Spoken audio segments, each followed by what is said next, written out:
Hello, and thank you for joining. This webinar is the third segment of a longer webinar entitled McKinney-Vento Orientation for New Liaisons. The full webinar can be accessed on our website. My name is Ella DeVerse, and I am the Program Specialist for McKinney-Vento, the Education of Homeless Children and Youth at OSPI.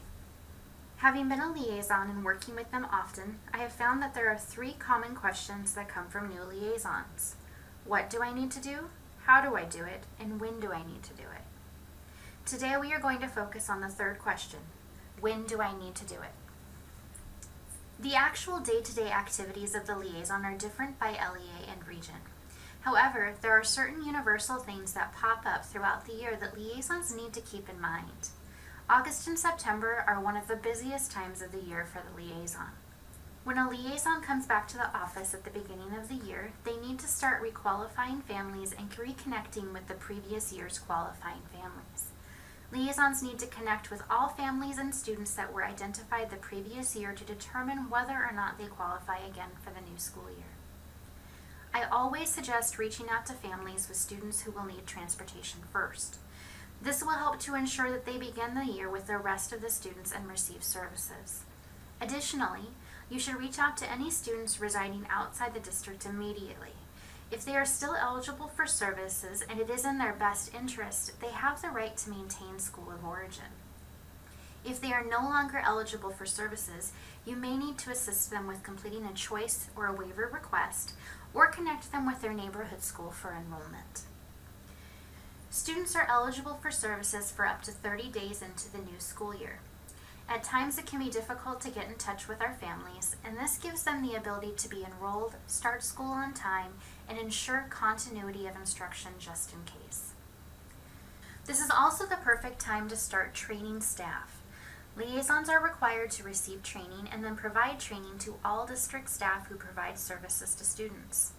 Essentially, this is all staff as they work with students and provide services in different ways. Food service often know when a student is not eating at home. Transportation sees where the student is living when they pick them up and drop them off. Paras and teachers spend a lot of one-on-one time with students. They must be able to identify the signs of homelessness, understand that students experiencing homelessness have rights, and know how to make a referral. So make sure to get on those agendas and get out there. October. The FAFSA now opens in October. Make sure to help your unaccompanied youth apply to college, fill out their FAFSA, and give them their independent verification form. Any of your unaccompanied students who are seniors must be made aware of their status and ability to apply for financial aid as an independent student. We have a sample verification form on our website that can be used for this purpose. The annual liaison training also occurs in October. For the 2018-19 school year, it will be held October 3rd in Spokane and October 4th in Tacoma. Registration should be opening soon, and information will be posted to our website. November. Connect with local housing and winter assistance organizations. It's important to remember that most of them have application deadlines that occur in November. This can throw people off as many people think that these will extend into December, but if they miss the deadline, they may not be able to receive assistance. You should also connect with organizations that offer holiday help for Thanksgiving and the winter holidays. These groups often start accepting applications and referrals in November as well, and they may run out of assistance if you wait too long. Families that come into the area after the deadlines have passed are not without help. Remember to reach out to these organizations regardless, as they may have other options to provide to these families. Think about places such as the Salvation Army, faith-based organizations, United Way. These organizations also run coat and blanket drives as well as food drives. Faith-based organizations can be a huge help to families and to this program in general. They often want to give and want to assist, but they don't often know how to do so. Oftentimes they'll offer same things such as gifts and toys, and it's okay to try and change that conversation to something a little bit more feasible for the families, such as food, possibly warm coats or blankets, other items that they actually need as opposed to something such as a present. December. Heading into winter break, students experiencing homelessness may be concerned about what will happen during the time away from school. Lack of food, overspending, fear of eviction, and overall safety are common issues this time of year. Connect with local groups to help connect families to food assistance during the extended time off. 2 to 3 weeks of school off can be very difficult for our students. Many of you who have worked in schools will know that students get a little squirrely this time of year, and some of them it's because of the excitement, and some of them it's because they're just not sure what's going to happen after that point. The time over winter break can be a time of transition for our families, and many of them may lose housing. January. Returning from winter break is often difficult for families as they may have lost housing during that time, or they may be struggling to make ends meet after overspending. Make sure to connect with your families during the month of January to make sure that needs are still being met and to get a heads up on possible issues. The CPR or Consolidated Program Review season also begins in January. If your district is being monitored, you will want to start looking at the McKinney-Vento checklist to ensure you have proper documentation and are accurately implementing McKinney-Vento. In the spring of 2019, we are monitoring ESDs 189 and 123, as well as selected districts and other ESDs. If you belong to one of these categories, speak to your administrators to ensure that you have access to the checklist to make sure that you are implementing correctly and have the information that is needed. February. Due to overspending during the holidays, many families lose housing during the month of February. If they were unable to pay February rent, then they could be looking at eviction heading into March. So touch base with housing providers to make sure you know who to contact and who has assistance available. Since so many families lose housing after the holiday season, knowing what your options are and what your family's options are can be a huge help. And that means that when a family comes to you for assistance, instead of having to search for help, you already know where the help is. March and April. Spring break. As we know, a week off of school is enough time for major changes within our families. Once again, many students may be concerned about food, safety, and housing. So if you work with a backpack program or any other food assistance programs, see if they can provide extra food for that extended time off. Also, don't forget that March and April are sleeper months. Families that overextended during the holidays may have been able to pay their rent in January, but not February. If they received a 30-day eviction notice, they could be in danger of losing their housing in March or April. Tax returns can also be an issue. A family may expect one to get them through, but it may be smaller than expected, or the money may be stolen or spent or even seized. Something that I experienced as a liaison is that in the month of February and March, I often didn't have a lot of families that were added to my list. And then suddenly in April, I would have multiple students who would suddenly be in need of services. So do keep an eye on your students during this time of the year. Heading into the end of the year, many families will start worrying about the next year. Please remember that students who qualify for services under the McKinney-Vento Act do not need a choice or a school waiver to attend their school of origin.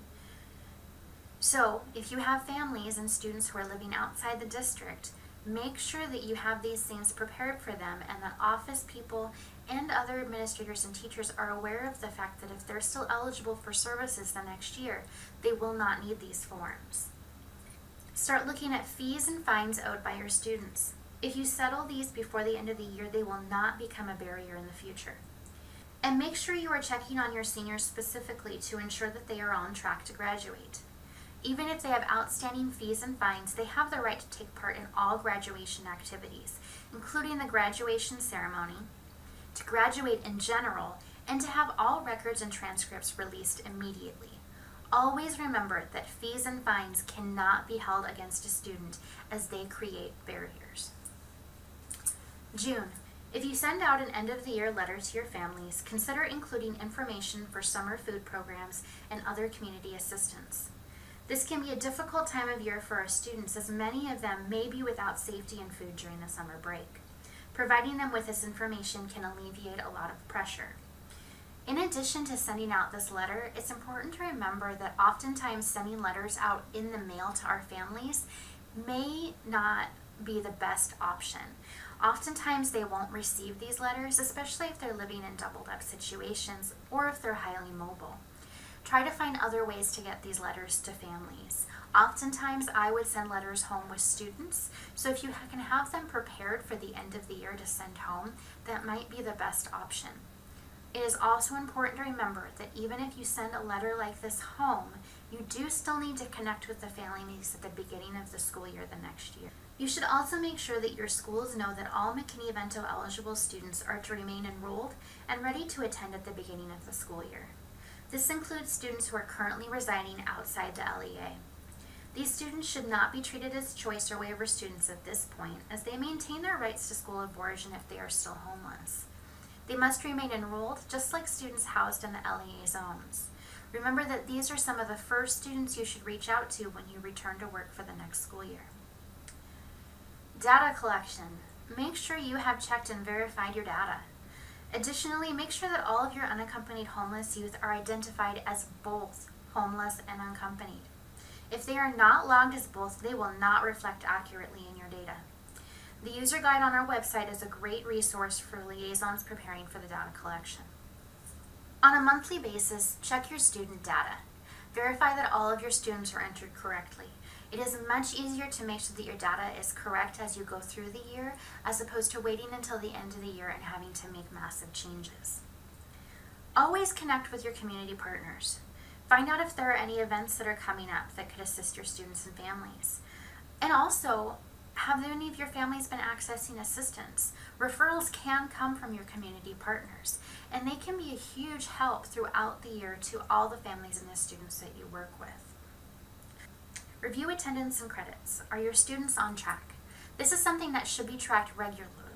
If you wait until the end of the year or until a student is a senior, it could cause issues with their education. It can delay graduation, and it can cause other problems. Whereas if this is something that is tracked on a weekly, monthly, or quarterly basis, it gives them more of an option to fix issues when they come up. Now that you're more familiar with your role as the liaison, we would like to know who you are. So let's talk about updating the liaison information on the OSPI website. We maintain a list of every liaison in the state of Washington on our website. If at any time a new liaison is added to your district or replaces a former one, you must update your district's information with OSPI. To do so, go to the OSPI Homeless Education website. Go to the liaison page and click the update button. You will also be asked to enter your training information. Please remember that this information is not updated immediately. We have to enter it manually, so it may take up to a week for the new information to show. This list is important as it is required that the LEA designate a liaison and report their information to OSPI, but we also use it to refer families to the correct liaison, and oftentimes families and students utilize it themselves. If this information is incorrect, it can create a barrier. Thank you all for taking the time to join this webinar. If you have a question or a concern, please do not hesitate to contact us.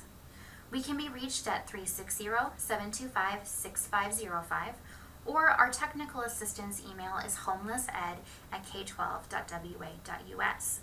While you can email us personally, we do request that questions be sent to the technical assistance email, as they are answered in the order in which they are received, and you will generally receive a response faster.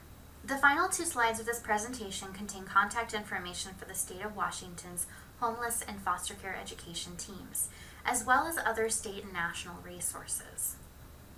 I would like to thank all of you again, and remind everyone that if you have questions, please do not be afraid to reach out. We are here to help. Thank you.